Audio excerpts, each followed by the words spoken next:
কৃষক বন্ধু ভেরিফিকেশন নথিপত্র জমা নিয়ে জরুরি নির্দেশিকা কাদের জন্য বাধ্যতামূলক, সব সংশয় দূর করব এই ভিডিওতে।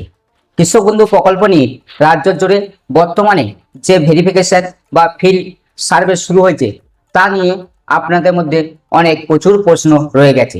কাগজপত্র কি কি লাগবে, পিএম কিষাণ পাচ্ছি তবুও কি জমা দিতে হবে, এই ধরনের নানা বিভ্রান্তি আজকের ভিডিওতে আমি কোনো গুজবে কান না দিয়ে একদম সরকারি নোটিফিকেশন অনুযায়ী আপনাদের সঠিক তথ্য দিব। ভিডিওটি শেষ পর্যন্ত দেখুন, কারণ এই নথিগুলো ঠিকঠাক জমা না দিলে আপনার কৃষক বন্ধু প্রকল্পে টাকা আগামী দিনে আটকে যেতে পারে। সবচেয়ে বড় প্রশ্ন উত্তর দেব, যারা ইতিমধ্যে পিএম কিষাণ বা কৃষক বন্ধু প্রকল্পে টাকা পাচ্ছেন তারা ভেরিফিকেশন বা নতুন করে কোনো কাগজপত্র জমা দেওয়ার প্রয়োজন নেই। সরকারি নির্দেশিকা স্পষ্ট বলা হয়েছে যারা পিএম কিষাণে সুবিধাভোগী তাদের জন্য এটি প্রযোজ্য নয়, কিন্তু যারা শুধুমাত্র কৃষক বন্ধু প্রকল্পের সুবিধা নিচ্ছে বা নতুন আবেদন করেছেন তাদের ক্ষেত্রে এই ভেরিফিকেশন বা নথিপত্র জমা দেওয়া বাধ্যতামূলক।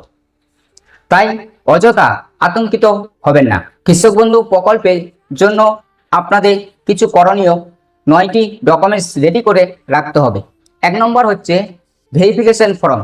এটি আপনাদের ব্লক অফিস বা এগ্রিকালচার অফিস থেকে সংগ্রহ করতে পারবেন অথবা আমাদের ডেসক্রিপশনে দেওয়া লিঙ্ক থেকে ডাউনলোড করে নিতে পারবেন। 2 নম্বর কৃষক বন্ধু স্ট্যাটাস পোর্টাল থেকে আপনার বর্তমান অ্যাপ্লিকেশনে একটি প্রিন্ট আউট কপি বের করে রাখবেন। 3 নম্বর আবেদনকারী আধার কার্ডের ফটোকপি জেরক্স করে রাখবেন। 4 নম্বর আবেদনকারী ভোটার আইডি কার্ডের ফটোকপি রাখবেন। 5 নম্বর ভোটার স্লিপ লিস্টে ভোটার স্লিপ বা ভোটার পোর্টালে গিয়ে ডাউনলোড করা তালিকা কপি রাখবেন। 6 নম্বর জমির রেকর্ড বাংলার ভূমি পোর্টাল থেকে পাওয়া লিস্টে খতিয়ান কপি রাখবেন। 7 নম্বর ব্যাংকের পাসবুক আধার কার্ড লিঙ্ক করা ব্যাংক পাসবুকের প্রথম পাতার কপি রাখবেন।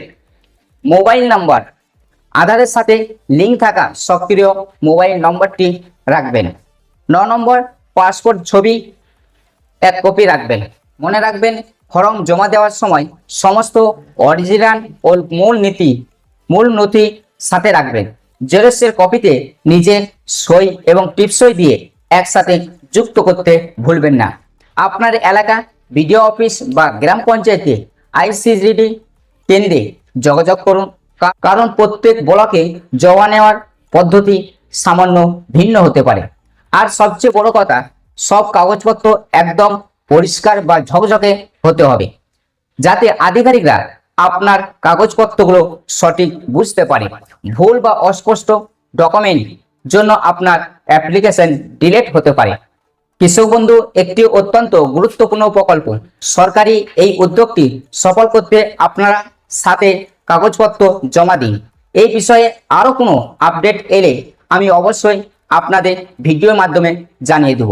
ভিডিওটি ভালো লাগলে লাইক করুন এবং আপনার কৃষক বন্ধুর সাথে শেয়ার করুন যাতে তারা সঠিক সময়ে নথিপত্রগুলো গুছিয়ে নিতে পারে। চ্যানেলে নতুন হলে সাবস্ক্রাইব করে বেল আইকনটি অন করে রাখুন। কোনো প্রশ্ন থাকলে আপনারা কমেন্ট বক্সে জানান। সুস্থ থাকুন, ভালো থাকুন।